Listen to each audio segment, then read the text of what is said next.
Meron akong kwento na gustong i-share sa'yo. May isang bata umiiyak dahil wala siyang bagong sapatos. Tapos nakakita siya ng isang lalaki na naglalakad. Isa lang ang paa, pero abot-ay nga pa rin ang ngiti. Doon niya na-realize ang laki pala ng nirereklamo niya sa isang bagay na sobrang liit lang pala kumpara sa totoong struggle ng ibang tao.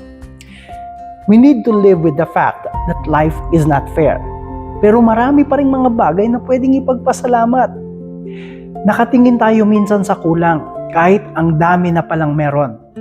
Yung phone mo, luma na sa'yo, pero dream phone pa rin ng iba. Yung bahay nyo, simple lang, pero may bubong at may kwarto kang matutulugan. Yung pamilya mo, minsan nakakainis, pero nandyan at nandyan lang palagi. Hindi mali maging disappointed paminsan-minsan. We're human after all. Pero magandang practice na tignan din natin kung ano yung meron tayo, hindi lang yung wala.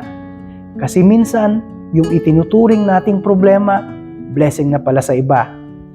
So ngayon, isipin mo, anong meron ka na dapat mong pahalagahan ngayong araw? Marami yan. Panahon na siguro para mapansin mo. Ayos?